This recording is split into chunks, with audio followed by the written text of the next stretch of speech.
तीन शर्तें हैं। आप भारत के नागरिक हों, आपने अर्हता तिथि को 18 वर्ष की आयु प्राप्त कर ली हो और किसी कानून के द्वारा आप उस निर्वाचक सूची में शामिल होने के अयोग्य न हो। 1/7/1987 में के पहले हुआ है तो आपको किसी भी तरह की अपने माता पिता के बारे में साक्ष्य देने की ज़रूरत नहीं है। 87 से 2/12/2004 तक अगर आपका जन्म हुआ है तो आपको अपने बारे में और अपने माता पिता में से किसी एक के बारे में साक्ष्य देने की ज़रूरत। परिवार के लोग अगर यहाँ रहते हैं तो वो अपना फॉर्म भरते हुए उनका जो साक्ष्य है वो उस पर अपलोड कर सकते हैं। आज की तिथि में आधार कार्ड और राशन कार्ड वो भारत निर्वाचन आयोग की सूची में नहीं है। कोई साक्ष्य नहीं उपलब्ध है, अभी तात्कालिक रूप से नहीं उपलब्ध है। तो मेरा अनुरोध है कि आप भरा हुआ फॉर्म ही अपना साइन करके बीएलओ को अपलोड कर दें। नमस्कार, आप देख रहे हैं न्यूज़ फॉर नेशन और मैं सुमित आपके साथ। बिहार में विधानसभा चुनाव होना है और विधानसभा चुनाव शुरू होने से पहले ही निर्वाचन आयोग ने एक नया यहाँ पर बिहार में मतदाताओं को लेकर मतदाता पुनरीक्षण कार्यक्रम आयोजित कर दिया है, जिसको लेकर बिहार के जो लोग हैं जो निर्वाचन करेंगे, जो अपने मत का प्रयोग करेंगे, उनके दिमाग में बड़ा कन्फ्यूजन हो गया है कि ये जो सरकार जो निर्वाचन आयोग ने यह कार्यक्रम आयोजित किया है इससे उनका नाम कट जाएगा, जिसको लेकर हम लोग मौजूद हैं अभी जमुई के जिलाधिकारी श्री नवीन के पास और इनसे जानने की कोशिश करेंगे कि आखिर ये जो निर्वाचन आयोग ने नया नियम लागू किया है ये क्या है और इसमें कैसे लोगों का नाम जोड़ा जाएगा, या फिर ऐसे कौन योग्य होंगे जो मतदान करेंगे या अयोग्य वो कैसे होंगे। ये सारी जानकारी हम जमुई के जिलाधिकारी से लेंगे।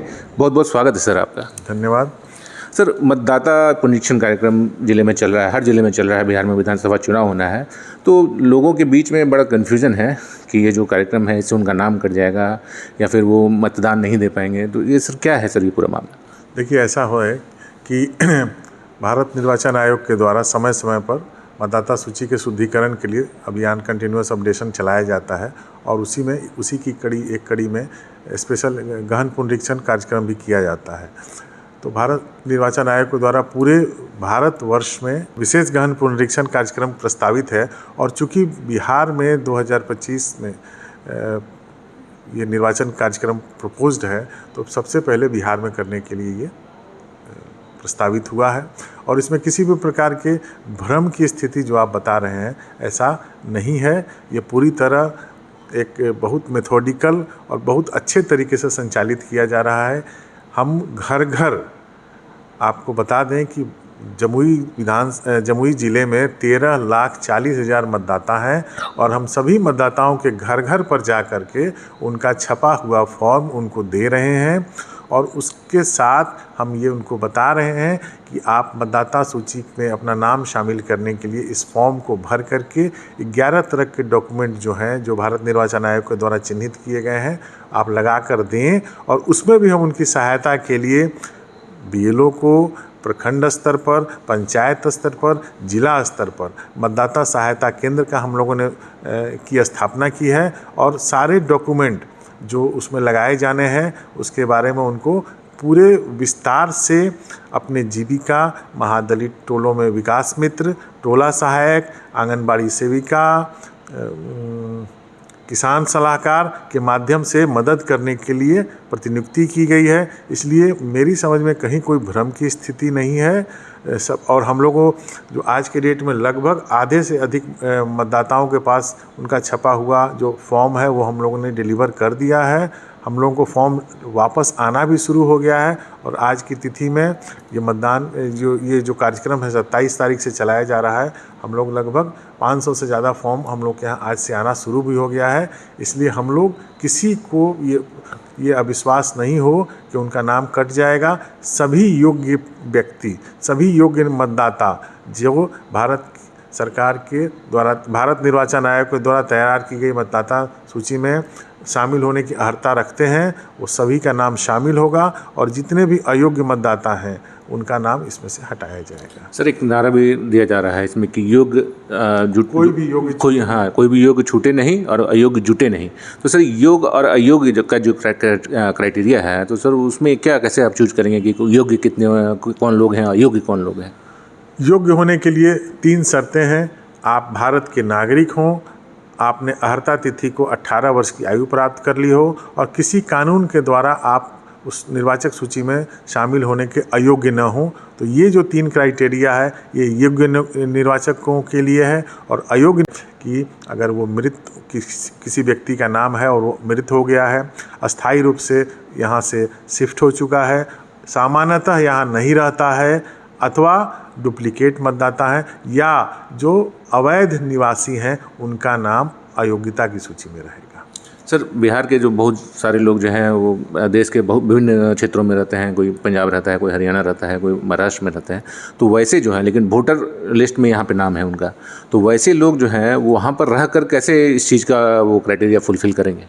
देखिए, ये स्पष्ट है कि उनके परिवार के लोग अगर यहाँ रहते हैं तो वो अपना फॉर्म भरते हुए उनका जो साक्ष्य है वो उस पर अपलोड कर सकते हैं, BLO को दे सकते हैं। ऑनलाइन भी ये व्यवस्था की गई है कि आप कहीं भी देश के किसी भी कोने में से बैठ करके भारत निर्वाचन आयोग के साइट पर इसको अपलोड कर सकते हैं, जिसकी जांच BLO द्वारा की जाएगी।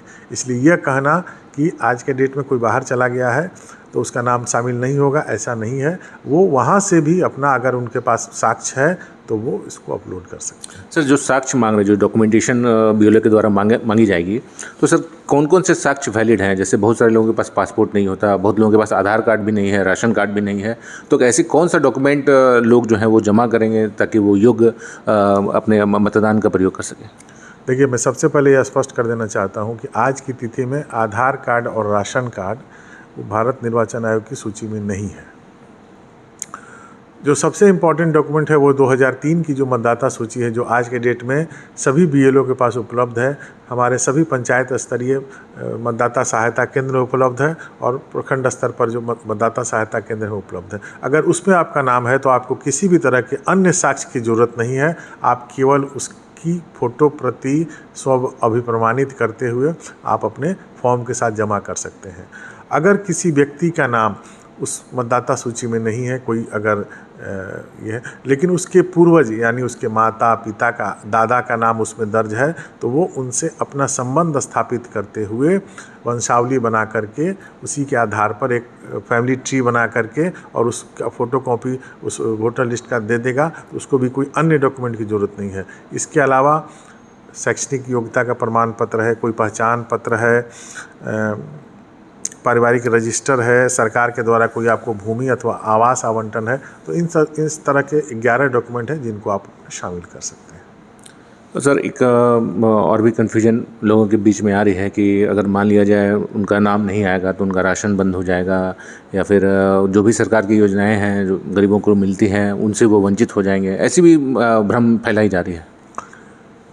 निर्वाचक सूची का प्रयोग केवल और केवल मतदान करने के लिए होता है। सरकार की किसी भी योजना का लाभ प्राप्त करने के लिए निर्वाचन आयोग की सूची का इस्तेमाल नहीं किया जाता है।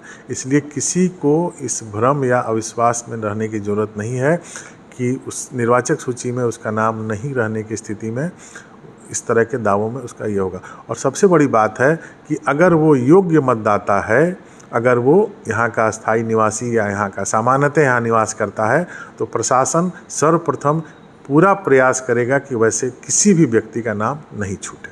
सर, डेट ऑफ बर्थ को लेकर के भी बातचीत हो रही थी कि 1987 से पहले के जो लोग हैं और 2004 के बाद के जो लोग हैं उनको लेकर सर क्या है ये? देखिए, भारत की नागरिकता प्राप्त करने के जो शर्तें हैं उन्हीं को आधार बना करके इसमें निर्वाचक सूची को अपडेट किया जा रहा है। तो अगर आपका जन्म 1/7/1987 में के पहले हुआ है तो आपको किसी भी तरह की अपने माता पिता के बारे में साक्ष्य देने की ज़रूरत नहीं है, केवल अपने बारे में साक्ष्य देने की ज़रूरत है। 1/7/87 से 2/12/2004 तक अगर आपका जन्म हुआ है तो आपको अपने बारे में और अपने माता पिता में से किसी एक के बारे में साक्ष्य देने की ज़रूरत है।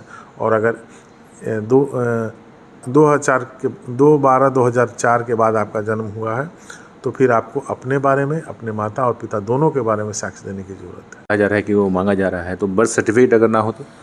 देखिए, बर्थ सर्टिफिकेट नहीं मांगा जा रहा है। 11 डॉक्यूमेंट में से कोई भी डॉक्यूमेंट आप हमको दे सकते हैं।